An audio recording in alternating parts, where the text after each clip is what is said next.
They sent a bulldozer to crush the cabin I built with my late wife, claiming I owed HOA fees to an association I was never part of. They thought I was just an old man they could bully into surrendering my lakefront land.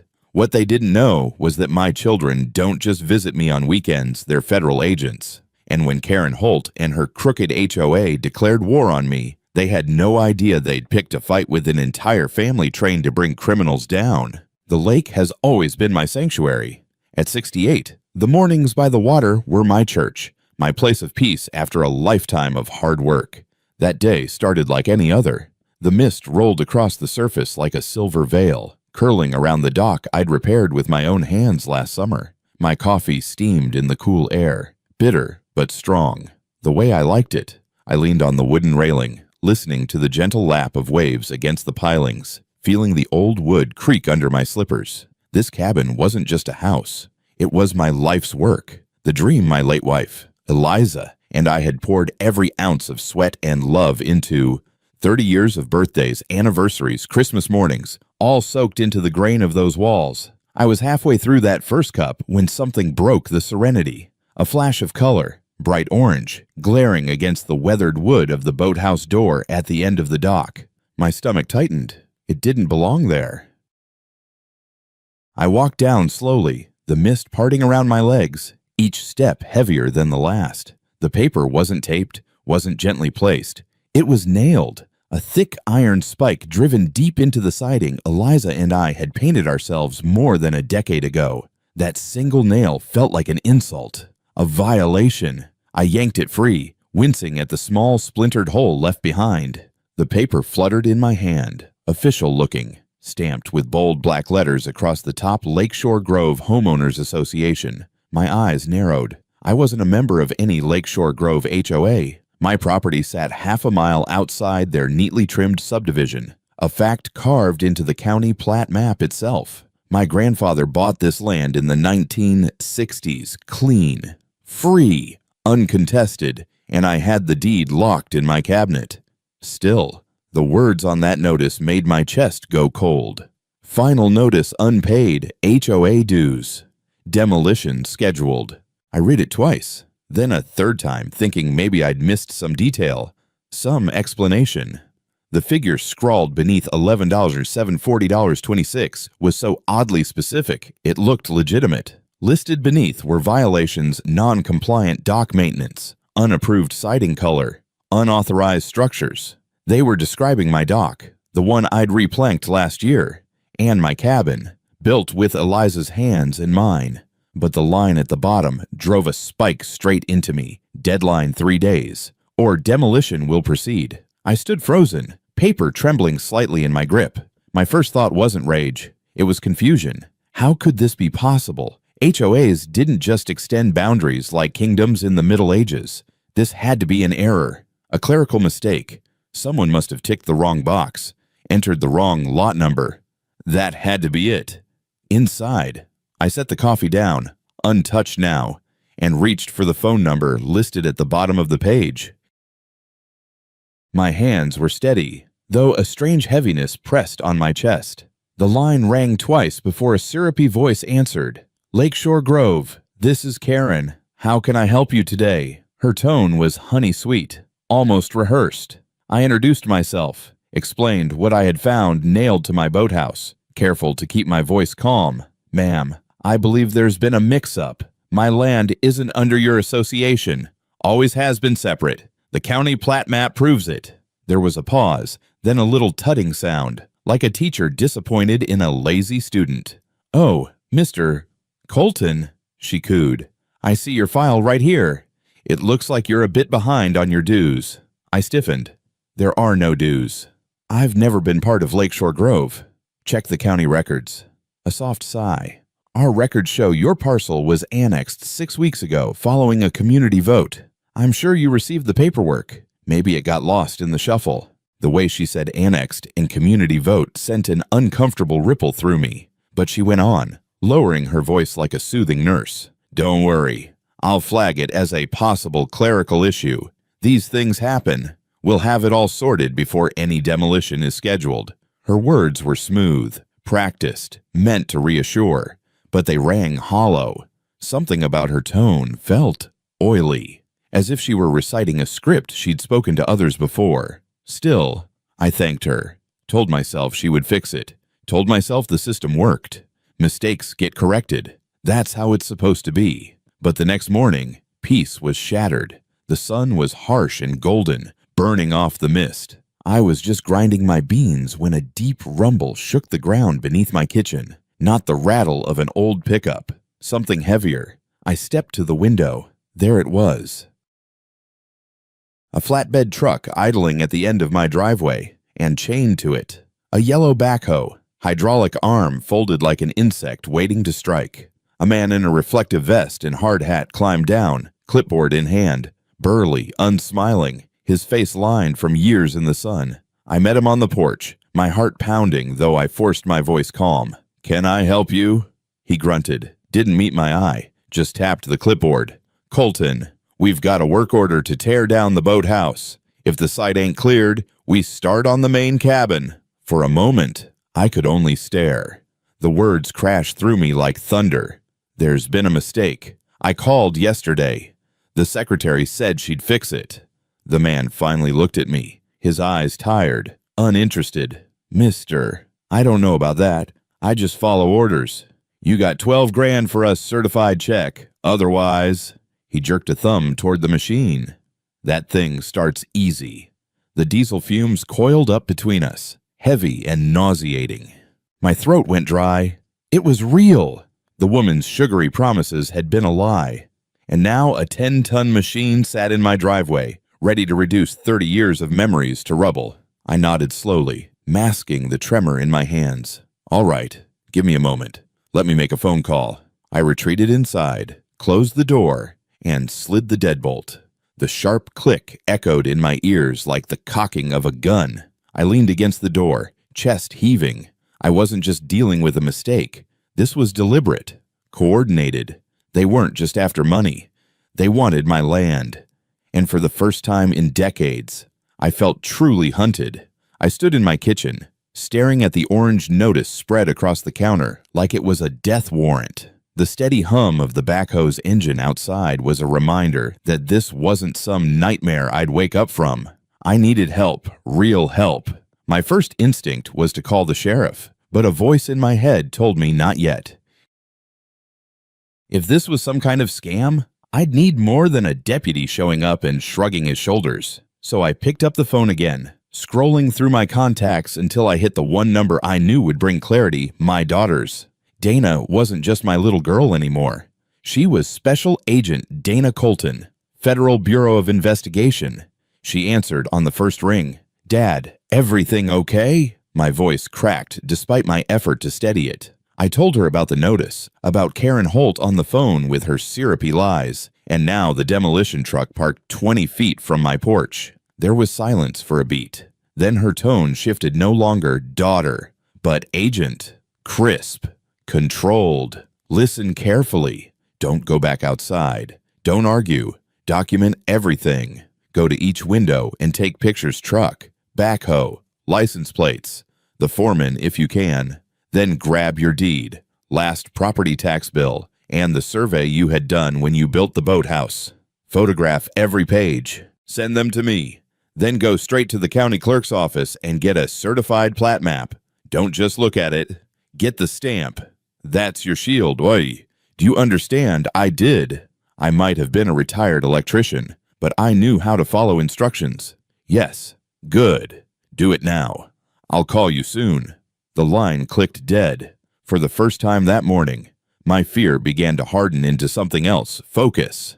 I wasn't powerless. I had steps to follow. I grabbed my phone, crept through the house, and snapped photos from the kitchen, the living room, the upstairs window. The foreman leaned on his truck, smoking, bored but menacing in his silence. His clipboard glinted in the sun. I zoomed in until I caught every detail of his face, the letters on the side of his vest, even the faint dirt smeared across his cheek. Evidence. Next, I unlocked the old metal file cabinet in my office.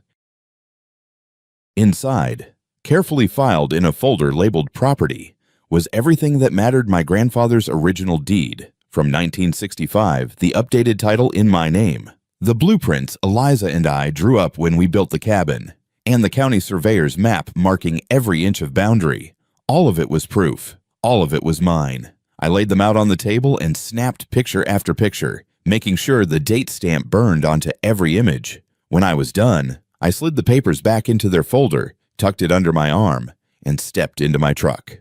The backhoe loomed in the mirror as I drove away, its arm folded like a predator waiting for my return. The county clerk's office was an old brick building that smelled of paper and wax. The clerk behind the counter looked young, barely older than my grandson. I slid the tax bill toward her and asked for a certified plat map of parcel 42B6. She typed, clicked, then swiveled the monitor. "There it is," she said. I leaned closer. The outline of the lake, my square of land, and a thick, black line marking the HOA boundary, stopping a full 500 yards short of my property. A rush of relief surged through me. "That's it. I need a certified copy." She printed it, stamped it with a heavy seal, and signed across the bottom. I paid the small fee with trembling hands, clutching the paper like it was a shield forged from steel. On the drive back, my phone buzzed. Dana's name lit the screen. "Dad," she said, voice tight, "this isn't a mistake. It's a target." "What do you mean?" I ran background on your HOA president, Karen Holt. "She's pulled this before. Filed altered property maps in 2 other counties, both times targeting homes with water access. 6 weeks ago, she filed an annexation map in your area. That's what she meant by a community vote. She forged it." My grip on the wheel tightened. I pictured her sugary smile, her patient sighs, her casual dismissal. Predator dressed as a bureaucrat. By the time I turned down the gravel road toward my cabin, the demolition truck was gone. For a fleeting moment, I thought maybe the certified map had scared them off. But then I saw it half hidden by a tree. A man in a collared shirt with the HOA logo. A camera with a long telephoto lens pointed straight at my living room window. He was snapping photos, recording violations. My stomach knotted. This wasn't over. This was just beginning. When I stepped onto the porch, another sound filled the air, tires crunching gravel. 2 dark sedans rolled up, doors opening in perfect unison. Out stepped Dana, her FBI badge tucked discreetly in her jacket pocket, her stride purposeful. Behind her came my son's Ray, broad-shouldered and quiet from Homeland Security. And Mark, sharp-eyed, restless energy of a postal inspector. For the first time since that orange notice, I didn't feel alone. Dana hugged me briefly, whispering, "You did good, Dad." Then we went inside. The old oak kitchen table, where my kids once scribbled homework, transformed into a command center. The certified plat map went in the center. Dana pulled up the altered digital map on her laptop, the one filed by Holt. At first glance, they looked identical, but when Ray laid a ruler across them, the difference was obvious. The HOA line nudged north by 200 feet, swallowing my land whole. "She didn't just move a line," Ray muttered. "She stole your property on paper." Mark tossed down another sheet. "And this fake community vote. 3 signatures from neighbors who are either dead or moved away years ago. Fraud, clear as day." I stared at the papers, my chest heavy with anger. Mara, no. Karen Holt hadn't just targeted me. She'd weaponized the memory of my friends, used their names to steal. Then, as if on cue, the mail slot rattled. A crisp envelope slid to the floor. Inside another bill, this time double, over $23,000. They'd added a non-compliant paint code violation for the soft brown siding that Eliza had picked decades ago. It was so absurd, so brazen. I nearly laughed, but my children didn't. Their eyes were cold, determined. Dana's voice was steady as she placed the envelope beside the forged maps. "This isn't a mistake. Dad, it's organized crime dressed up as an HOA. And now," she glanced toward the window, where dust settled over the lake. "Now it's our fight. And for the first time, I believed we could win." The night after my children arrived, I hardly slept. The house that once felt like a safe haven now seemed surrounded by invisible eyes. Every creak of the wood, every faint echo from the lake, set my nerves on edge.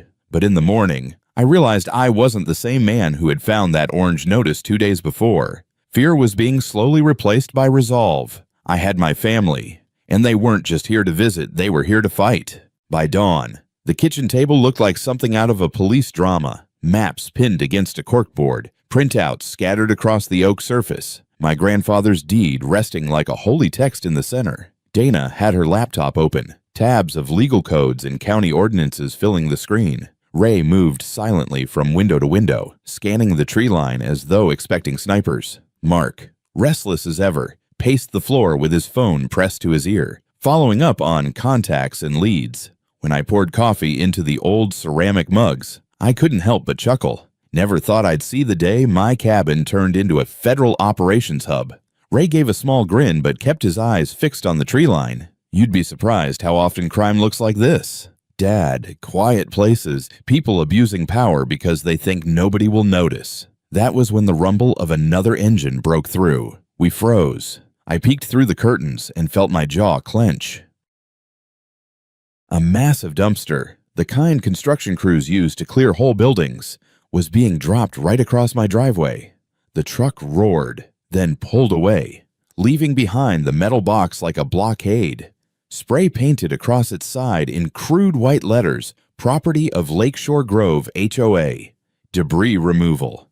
Debris, I muttered, my blood boiling. They're calling my life debris. Mark was already snapping photos.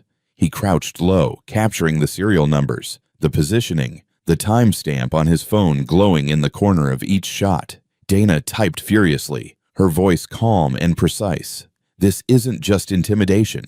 This is obstruction. Emergency services couldn't reach you if they needed to. It's a criminal tactic dressed up as neighborhood enforcement. Ray folded his arms. They want you boxed in, Dad. Scared. Dependent. But we're not going to let them set the tone. I nodded, trying to mask the storm inside me. I wanted to march out and tear the sign off with my bare hands, but I knew better. Karen Holt wanted me angry and reckless. Instead, I followed Mark's lead, pulling out my phone and documenting everything. I opened the Notes app and typed it down, 5:32 a.m. Large dumpster dropped, blocking driveway. Photo evidence attached. Each word felt like a nail driven into their coffin. A few hours later, Mark made his move. He dialed the HOA number from the notice and put it on speaker. His voice was smooth, polite, almost deferential. Good morning. I'm calling on behalf of my father, Mr. Colton. We're a bit confused about this large dumpster in his driveway. Could we clear this up? The man on the other end let out a gruff laugh. Clear it up, pay the fine, and it'll be cleared. Simple as that. Mark tilted his head at me, mouthing, "Got him." Out loud, he said, "I understand. It's just my dad's an old man. We don't want trouble. We're thinking maybe he should sell and move." There was a pause. Then the man chuckled again, this time darker. "Now that's the smartest thing I've heard. We'll make it so he wants to sell. A lot cheaper for him in the long run." Mark ended the call, his grin sharp. Extortion. On tape. Dana didn't even look up from her laptop. Combined with forged documents. That's a federal case. But not yet. We'll follow the steps. Local law first. Keep building the chain. By mid-morning, Dana had drafted a cease and desist letter so precise it could cut glass. It cited state statutes, referenced the fraudulent annexation, and listed the recorded admission from the HOA treasurer. I watched her print it, the machine spitting out pages that felt heavier than steel. That afternoon, the county sheriff himself arrived, a broad-shouldered man I'd known for 20 years. He parked at the road, shook his head at the dumpster, and walked up with a grim look. I handed him the letter. He read it carefully, his brow tightening. Then, without a word, he walked toward the manicured entrance of Lakeshore Grove. Minutes later, out walked Karen Holt. Even from a distance, I could see her face, a mask of false politeness stretched thin over fury. The sheriff handed her the papers. She skimmed them, her expression hardening, and for the first time I saw a crack in her composure. Her sugary smile was gone, replaced by a look that could curdle milk. 20 minutes later, the same truck that had dropped the dumpster returned. With a screech of metal and a hiss of hydraulics, it hauled the blockade away. My driveway was clear again. It should have felt like victory, but that night, my phone buzzed. Tom, my neighbor Bill, whispered, "You need to see the HOA's Facebook page." I opened my laptop. At the top of the page, in bold letters, was a post titled "Community Notice of Violation, Non-Compliant Resident." Beneath it, a photo of my cabin, taken from that telephoto lens earlier. My name was tagged for the world to see. My throat went dry. They weren't just after my land anymore. They were after my reputation. But the plan backfired. The phone rang within an hour. Bill again. His voice heated.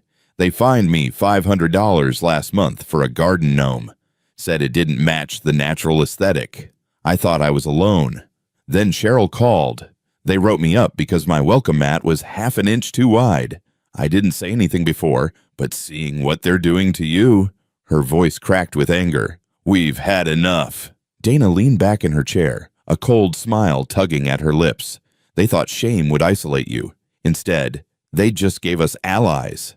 That night, our kitchen became more than a command center. It became a gathering place. Bill arrived with coffee. Cheryl with a box of files documenting her fines. A younger neighbor brought photos of violation letters so absurd they bordered on comedy, one for the color of his child's tricycle. We laid it all out on the table: forged maps, fraudulent votes, extortion calls, financial irregularities Dana had uncovered through public records. Each piece added weight to the mountain of evidence. I looked at my children, then at my neighbors, their tired faces etched with years of frustration. The cabin around me, once filled only with memories of Eliza, now felt alive with a new purpose. We weren't just fighting for my boathouse anymore. We were fighting for all of us. And for the first time in days, I didn't feel hunted. I felt ready. The following morning, I woke before the sun. My body felt heavy from exhaustion, but my mind buzzed like an electric current. The fight was no longer just mine. It had become a collective battle. My neighbors had shown up. My children were turning my cabin into a fortress of evidence. And now it felt as though the tide had shifted. Still, I knew Karen Holt wasn't going to back down. People like her didn't retreat, they escalated. I brewed coffee while Dana sat at the table, eyes fixed on her laptop. Her fingers danced across the keys as she pieced together the puzzle from county records, property filings, and the fraudulent community vote. Ray stood guard by the window as if expecting a raid, while Mark had a notebook open, scribbling down every date, every fine, every violation. "Dad," Dana finally said, her voice calm but edged with steel. "This isn't just about land. This is about money. I filed a FOIA request yesterday for their HOA's financial filings. If I'm right, the fines they collect aren't covering maintenance or landscaping. They're being funneled somewhere else." Mark leaned over her shoulder, scanning the spreadsheets she'd pulled. "See here, $500,000 over 5 years listed under general contracting. No receipts, no invoices, just lump sums. And guess who owns the company being paid?" Dana continued, turning the laptop to me. "Holt Contracting, registered under David Holt, Karen's brother." My chest tightened. They weren't just harassing me. They were robbing the entire community. Before I could respond, a loud crash jolted us. I rushed to the door, heart pounding. At the end of the driveway, a pickup had pulled up and dumped several piles of cinder blocks and lumber right in front of my gate. A crude hand-painted sign leaned against it: "Non-compliant structure removal." Ray's voice was flat but furious. "They're not even hiding anymore. This is intimidation tactics." Mark was already taking pictures, muttering under his breath. "Every piece of debris is another nail in their coffin." I clenched my fists, fighting the urge to march out there and hurl the sign into the woods. But Dana touched my arm. "Don't, Dad. Let them pile it higher. The more they do, the stronger our case." By noon, Bill and Cheryl had arrived, both carrying folders of their own. Bill spread out violation letters on the table, everything from fines for his mailbox being 2 inches too tall, to complaints about his dog barking once in a month. Cheryl had letters demanding hundreds of dollars for a cracked garden stepping stone. "This has been going on for years," Bill said, his face red. "We all thought we were alone, but she's been targeting every single one of us." Dana flipped through the documents quickly, her brow furrowed. Pattern of abuse, she murmured. Consistent, targeted, and financially motivated. Perfect for RICO charges if we build this right. RICO, Cheryl asked, confused. Racketeer Influenced and Corrupt Organizations Act. Dana explained, it's usually for organized crime. But when an HOA president forges documents, extorts residents, and funnels community funds into her own family's business, that's racketeering. I watched the faces of my neighbors. Fear turned to shock, then to something else. Hope. The hours passed in a blur of strategy. Ray drafted security measures. He installed small, motion-activated cameras disguised inside birdhouses and garden lights around my property. He explained it with the precision of a man who had spent years setting surveillance in hostile territories overseas. If they step foot past the boundary line, we'll have it recorded from 3 angles. Meanwhile, Mark compiled every phone call, every bill, every notice into a digital archive, time-stamped and backed up to the cloud. He grinned when he labeled the folder Operation Karen. But the most chilling moment came at dusk. Ray's phone buzzed with a motion alert. He pulled up the feed, and we all leaned in. There, on the screen, was Karen herself. She had parked her car on the road and was creeping down my driveway with a clipboard, snapping photos of the stacked lumber near the dock. She's trespassing, Ray muttered. Dana's eyes narrowed. Good. Let her. We watched as Karen leaned closer to the garage window, peering in at the decoy blueprints Mark had laid out earlier. She raised her phone, taking pictures, completely unaware of the cameras recording her every move. Then the low crunch of tires on gravel broke the silence. 2 black SUVs rolled up the driveway, quiet but deliberate. The look on Karen's face as she spun around was priceless shock dissolving into fury. The doors opened, and out stepped federal agents in dark suits, badges glinting. Dana followed them, calm and commanding. From my kitchen window, I watched as my daughter approached Karen. Ma'am, Dana said, her voice steady. You are trespassing on private property, but that's the least of your problems today. Before Karen could respond, the county sheriff's cruiser pulled in behind the SUVs. He climbed out, holding a stack of papers thick as a phone book. Search warrants.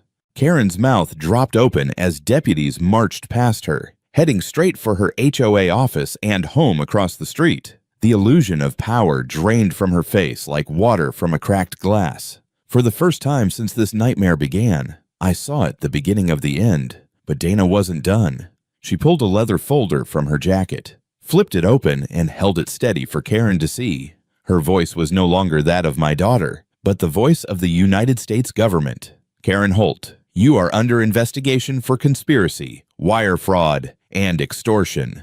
You have the right to remain silent. The rest of the words blurred in my ears as the metallic click of handcuffs echoed across the dock. The same dock Eliza and I had built 30 years ago. Karen's reign of terror was unraveling piece by piece, document by document, lie by lie. And in that moment, watching her power shatter under the weight of law and truth, I knew this battle wasn't just about saving my cabin. It was about proving that even in the smallest corners of America, bullies could be brought to justice. Karen Holt's arrest was only the beginning. I learned quickly that handcuffs don't end a battle. Sometimes they just start a louder one. That night, after the sheriff's cruiser pulled away with her in the back seat, the lake was quieter than I'd ever known it. Even the frogs seemed to hold their breath. For a moment, I allowed myself to believe it was over. But my children didn't share that optimism. Dana spread the search warrants across the table like a blackjack dealer laying down cards. This was a tactical strike, she explained, her voice calm but firm. It sends a message, but don't fool yourself.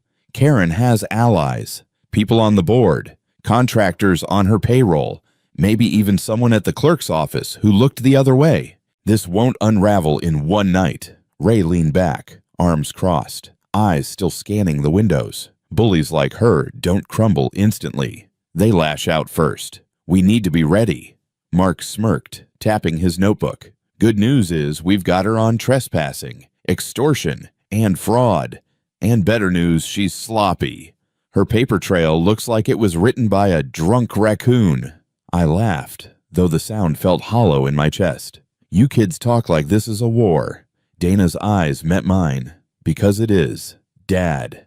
And tonight was only the first battle. The next morning proved her right.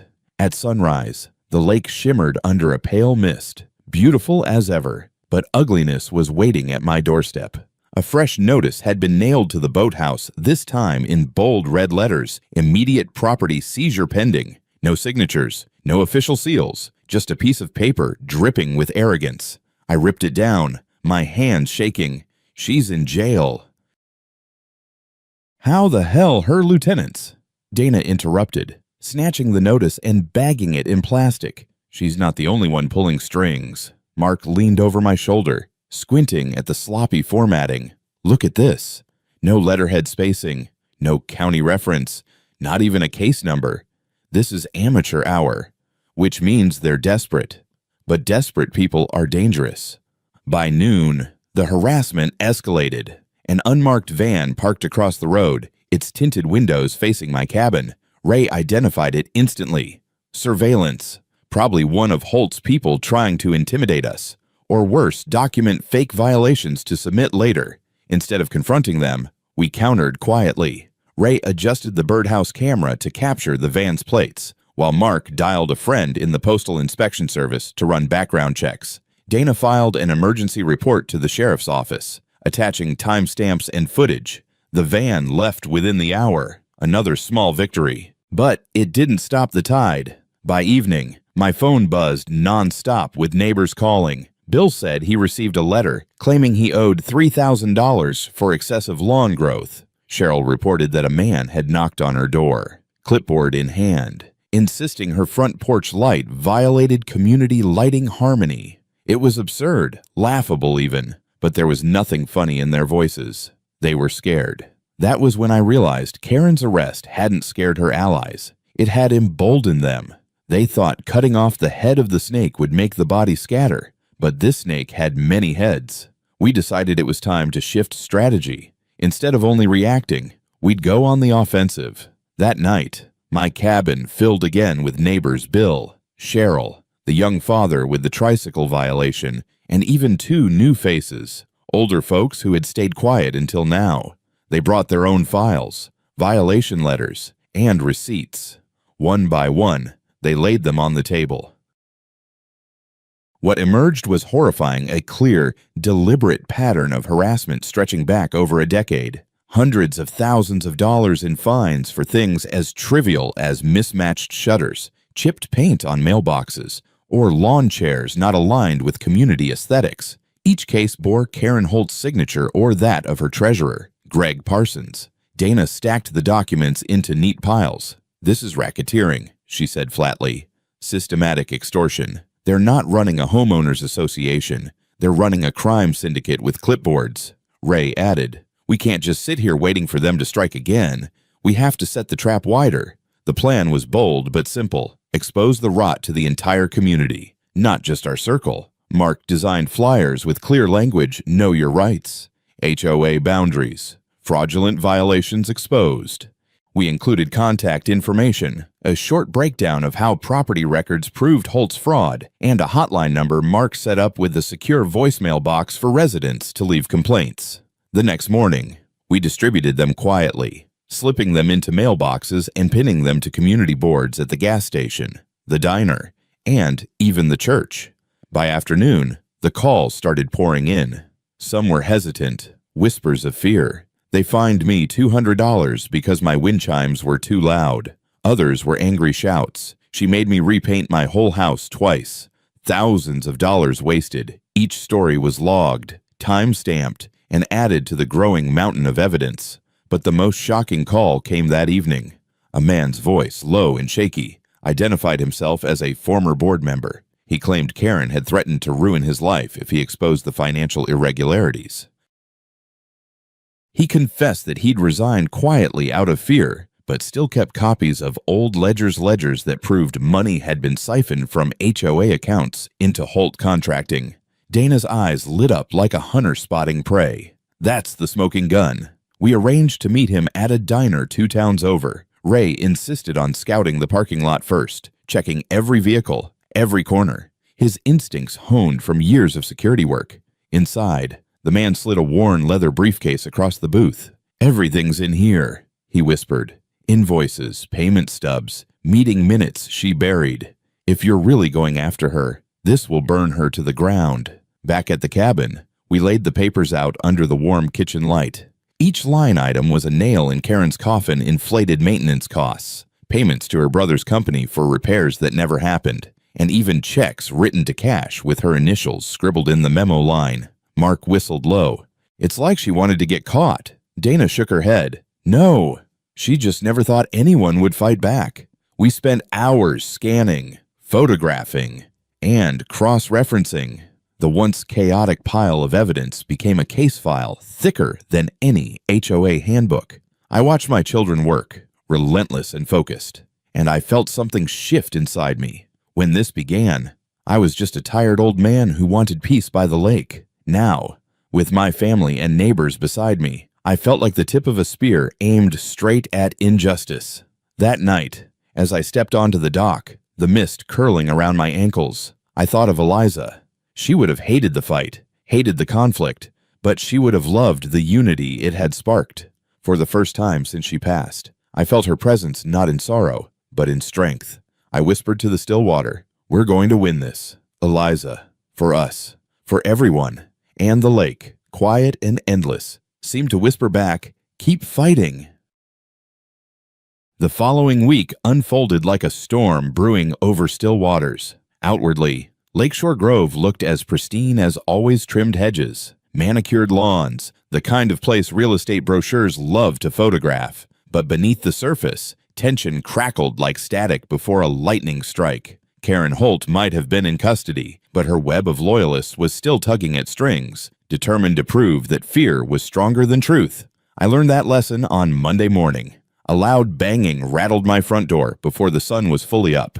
When I opened it, 2 men stood on the porch in dark jackets with badges clipped to their belts. Code enforcement. One barked, "We're here about hazardous conditions." I squinted at their badges. Something was off. They weren't county issued. Their uniforms looked like they had been bought at a surplus store. "Hazardous conditions?" I asked, forcing my voice steady. "Non-compliant exterior paint and structural instability," the taller one said, flipping open a clipboard. His tone was sharp, commanding, meant to intimidate. "We've got authority to condemn if necessary." Before I could respond, Ray appeared at my side, his stance casual but his eyes sharp. "Funny," he said coolly, "because I happen to know the county inspector personally, and he doesn't send goons with knockoff badges before breakfast." The shorter man shifted uneasily, but the tall one pressed on. "We're just doing our job." Ray stepped closer, lowering his voice to a growl. "If you don't leave this property right now, you're going to be doing your job from a holding cell." The men exchanged a look, then muttered something about a mistake before retreating down the gravel path. Mark snapped photos of their faces, their car, their license plate. Dana was already on the phone with the sheriff's office. "They're escalating," she said once she hung up. "Sending fake inspectors, that's impersonation of a government official. A felony. They're desperate." Her words proved true later that day. The HOA's official Facebook page lit up with new posts, accusing me of endangering the community aesthetic. Pictures of my cabin, my dock, even my face, plastered online with captions like "chronic non-compliance" and "dangerous resident alert." It was digital character assassination, a 21st century version of tarring and feathering. But this time, it backfired harder than before. Dozens of neighbors commented beneath the post, defending me, mocking the absurdity of the charges. "If he's dangerous, then so am I." One woman wrote, "They fined me for planting tulips." Another man posted photos of his own violation letters, each more ridiculous than the last. The HOA's attempt at public shaming turned into a flood of residents airing their grievances in plain sight.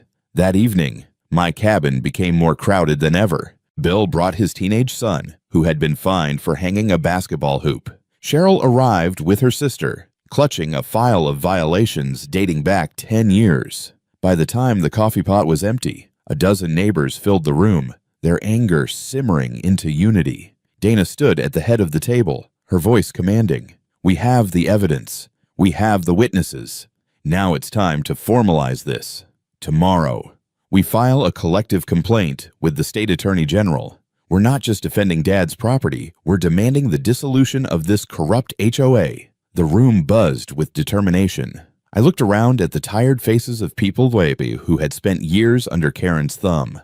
They weren't just victims anymore. They were allies, ready to fight. But even as hope rose, the HOA struck again. On Wednesday afternoon, I returned from a supply run to town. As I turned onto the gravel road, a sickening sound reached me, buzzing, mechanical, unmistakable, a chainsaw. My stomach dropped. I floored the gas, skidding into the driveway, and what I saw turned my blood to ice.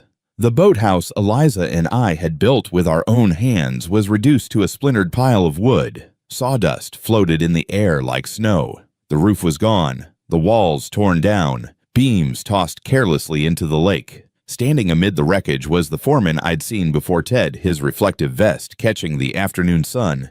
He barked orders to his crew, who loaded usable lumber into a pickup. I stumbled from the truck, shouting, "What the hell are you doing?" Ted didn't meet my eyes. He just wiped sweat from his brow, muttered something about orders, and waved his men along. Within minutes, the crew was gone, leaving behind nothing but rubble where 30 years of my life had stood. I dropped to my knees at the dock's edge, staring at the wreckage. My hand brushed against something smooth in the debris. A photograph, faded, weather-worn, Eliza and I, smiling in front of the boathouse the summer we finished it, her hair tangled with sawdust, my arm slung proudly around her shoulders.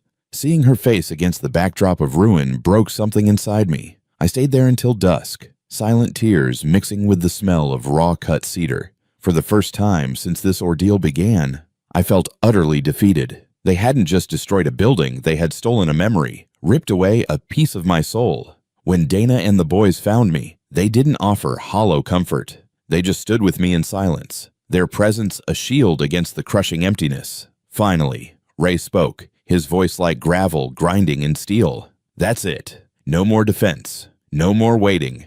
They wanted a war. They've got one. His words snapped me upright. I looked at my children, at the fire burning in their eyes.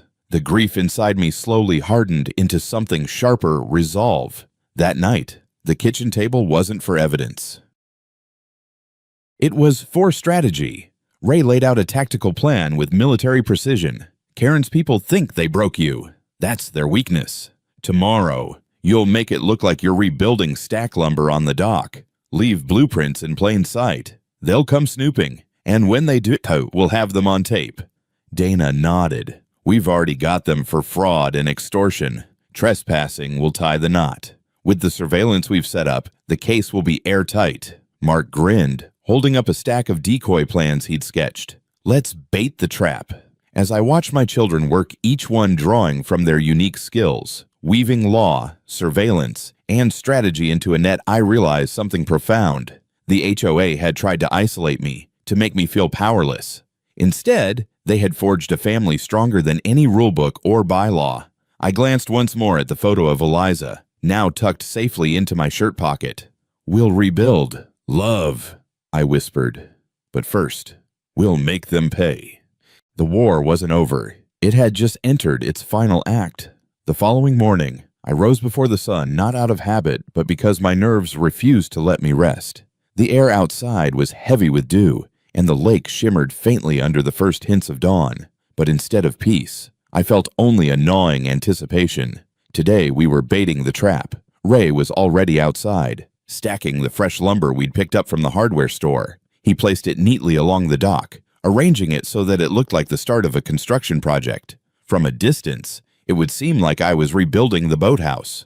In truth, it was just enough wood to look convincing, not enough to build anything real. Inside the garage, Mark spread out the decoy blueprints he had drawn up. They looked official enough, detailed sketches with fake notes scribbled in the margins, reinforced foundation, meets county code, improved load-bearing wall.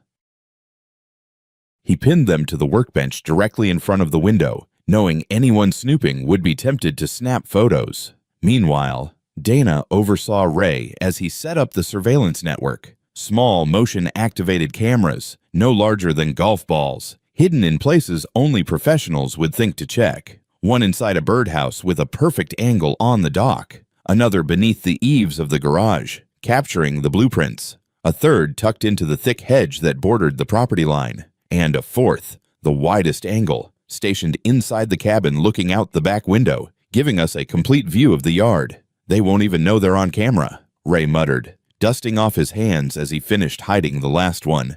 And when they step foot onto this property, we'll have them. By mid-morning, everything was ready. All that was left was waiting. And waiting was always the hardest part. The hours dragged. A squirrel set off the alert at noon, making everyone jump until Ray waved it off. At 2 o'clock, Bill came by with sandwiches, trying to lighten the mood. By 4, even Dana, who was normally unshakable, was tapping her fingers against the laptop. But at precisely 11:30 the next morning, Ray's phone pinged. Motion detected. He raised it to show us the feed, and my stomach clenched. There she was, Karen Holt herself. She had parked her car up on the main road and was walking down my driveway like she owned the place, clipboard in one hand, phone in the other. Her steps were brisk, confident, like this was just another routine inspection in her little kingdom. She took the bait. Mark whispered, his grin sharp as a knife. We watched on the live feed as Karen walked straight onto the dock, circling the neatly stacked lumber. She knelt to inspect it, snapped several photos, then scribbled notes on her clipboard. She acted like she had every right in the world to be there. After a few minutes, she turned toward the garage, her eyes fixed on the window where Mark's decoy blueprints were waiting in plain sight. She leaned close, raising her phone, snapping picture after picture. "She's trespassing. This is it," Ray said, his voice low but tense. Before I could answer, the sound of tires on gravel rumbled through the air. Not one car, too.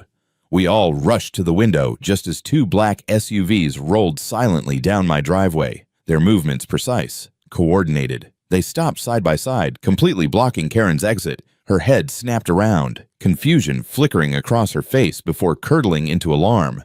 The SUV doors opened. Out stepped 3 federal agents in dark suits, their expressions unreadable, their movements practiced. From the second vehicle emerged Dana, her blue jacket plain and unassuming, but her posture radiating authority. Karen's expression twisted from shock to fury. She thrust her clipboard at Dana. "What is the meaning of this? You're trespassing on my inspection." Dana didn't even flinch. She walked forward calmly, her eyes locked on Karen. "Ma'am," she said evenly, "you are trespassing on private property, and that's the least of your problems." Karen sputtered, her face turning red. "You can't stop me. I am the president of the Lakeshore Grove HOA. I have the right." But before she could finish, the sound of another engine filled the air. A county sheriff's cruiser pulled up behind the SUVs, and out stepped Sheriff Davis, holding a thick sheath of papers. He didn't waste words. He simply walked past Karen, handed Dana the stack, and turned toward the manicured entrance of Lakeshore Grove. "Search warrants," Dana explained calmly. "Signed and executed. Your house, your office, every file you've ever touched." Karen froze. For the first time, her mask cracked. The sugary confidence drained from her like air from a punctured balloon. Dana reached into her jacket and pulled out her credentials. She didn't flash them like in movies. She simply held them open, steady. Her voice was cold now. "Official. Karen Holt," she said. "You are under investigation for conspiracy, wire fraud, and extortion. You have the right to remain silent." The rest of the Miranda rights rolled off Dana's tongue, each word another brick sealing Karen's fate. Karen's fury collapsed into disbelief. "This is a mistake," she stammered. "I am the law here." But the metallic click of handcuffs cut her off. I stood at the kitchen window, watching as the bully who had tried to crush me with paper and intimidation was led away on the same dock Eliza and I had built together. For the first time in weeks, I felt something close to relief. But even as Karen was driven away, I knew this wasn't the end. She had allies, money trails, and years of corruption buried deep in those files.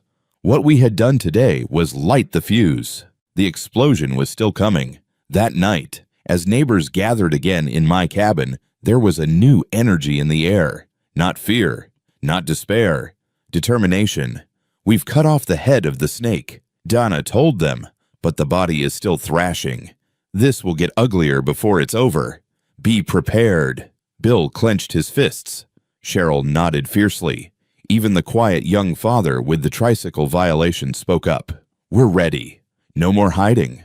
I looked around the room, at my children, my neighbors. Ordinary people turned into reluctant soldiers. And I realized that Karen Holt had failed in the worst way imaginable. She hadn't broken us. She had united us. The war wasn't over, but the tide had turned. The following days felt like the calm before a thunderstorm. Karen Holt had been led away in handcuffs, but her shadow still loomed large over Lakeshore Grove. Every new phone call, every fresh document unearthed by Dana or Mark, painted a darker picture of the web she had spun. We weren't just dealing with a power-hungry HOA president, we were dismantling a criminal empire that had thrived for years in plain sight. Dana coordinated with federal prosecutors, her phone glued to her ear as she pieced together the case. We've got her on mail fraud, wire fraud, extortion, and impersonation, she explained one evening, exhaustion tugging at her features. But the strongest piece, financial embezzlement. Her brother's company siphoned hundreds of thousands through fake invoices. That's what will bury her. Mark leaned back in his chair, twirling a pen. And let's not forget the recorded call from Greg Parsons. Extortion, plain as day. If he doesn't flip, he'll go down with her. Ray, ever the strategist, was less concerned about legal proceedings and more about safety. He doubled our surveillance, set up perimeter alarms, and even mapped out exit routes should things get ugly. Cornered animals bite, he reminded us. Holt's allies aren't going to sit quietly while she rots in a holding cell. Expect retaliation. He was right. It came faster than we thought. On the third night, just past midnight, the shrill wail of the motion alarm jolted us awake. Ray checked the feed instantly. 3 masked figures were prowling around the edge of my property, carrying cans of spray paint and what looked like bolt cutters. One of them began tagging the side of my cabin with large, sloppy red letters, "Sell or else." Ray moved like a soldier, barking orders. Stay inside, lights off. He slipped out the back door silently, vanishing into the darkness. Minutes later, the camera feed captured the intruders scattering like startled deer, chased by the unmistakable silhouette of Ray with his flashlight beam cutting through the trees. They dropped the bolt cutters and paint cans in their haste. Evidence. The sheriff's office collected the tools the next morning, fingerprints and all. Another nail in their coffin.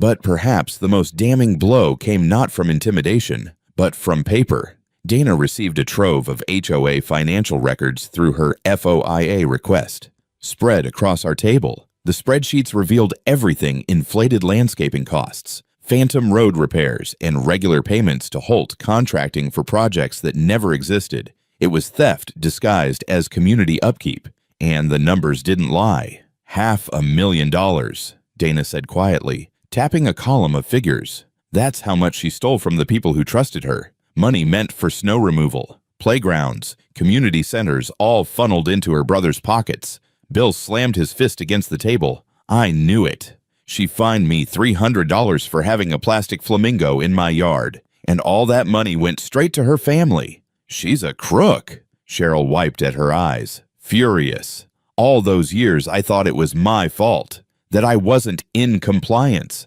Turns out we were all just paying for her greed. By the end of the week, the case against Karen Holt and her board was ironclad. The prosecutors moved quickly, indicting her on multiple charges: conspiracy, mail fraud, wire fraud, extortion, and racketeering. Greg Parsons, faced with overwhelming evidence and the threat of decades in prison, flipped almost immediately, confessing to the scheme in exchange for a lighter sentence. The trial was swift and brutal. Witness after witness testified: neighbors who had been bullied, fined, and shamed, experts who verified the forged maps and fraudulent annexations, Dana herself, delivering professional testimony that shredded Holt's defense into dust. One moment, though, will forever stay etched in my memory. The prosecutor introduced a key email recovered from Karen's computer. In it, she wrote to Greg, "The old man on the lake is being stubborn. Push harder. Raise the fines. Block his driveway if you have to. He'll crack. Everyone cracks eventually. Don't worry about the law. We are the law here." When the jury read those words aloud, a hush fell over the courtroom. I felt every eye turn toward me. For a second, I was back on my dock, clutching that first orange notice, feeling powerless. But now, that powerlessness had been replaced by vindication. She had underestimated me. She had underestimated all of us.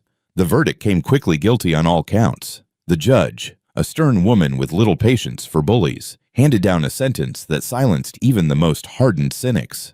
Karen Holt was sentenced to 20 years in federal prison. Greg Parsons received 5 after his cooperation. The HOA board was dissolved, its charter revoked, and a court-appointed receiver took over its finances. But the sweetest justice wasn't the prison sentence or the fines, it was the restitution order. The judge required Karen to pay damages directly to every homeowner she had extorted, and she ordered that my boathouse, the one she had destroyed, be rebuilt at her personal expense, using funds seized from her accounts. Weeks later, a lumber truck pulled into my driveway, not to demolish, but to restore. Neighbors gathered with tool belts and coffee, volunteering their time. Bill hammered nails with his son. Cheryl painted trim with steady hands. Even the young father with the tricycle violation brought his kids to help, their laughter echoing across the lake. Together, we rebuilt what had been stolen, not just wood and nail, but trust, community, and dignity. As I drove the final nail into the roof, standing on the very spot where Eliza and I had stood decades before, I looked out over the lake. Mist curled over the water, just as it had on that first terrible morning. But this time, it wasn't a shroud of dread. It was a blanket of peace. I touched the photograph of Eliza I kept in my pocket, whispering, "We did it. Love. We won." And for the first time in what felt like forever, the lake seemed to smile back. This story isn't just about a crooked HOA or one family's fight for justice. It's about resilience. It's about standing up when powerful people try to convince you that you're small, that you're powerless, that their rules are absolute. Karen Holt thought she could bend the truth, move property lines, and break spirits with nothing but paperwork and intimidation. But she forgot one thing: the law belongs to everyone, not just those who abuse it. If there's something I want you to take away, it's this: never underestimate the strength of unity. My children, my neighbors, and I proved that when people stand together, no bully, no fraud, no corrupt system can hold forever. So ask yourself, where in your life are you being pressured into silence? And what would happen if you spoke up, documented everything, and found allies willing to fight with you? Drop your thoughts in the comments. I want to hear your stories. And if this fight inspired you, hit subscribe. Because stories like this aren't just entertainment. They're a reminder that justice still matters, even in the smallest of neighborhoods.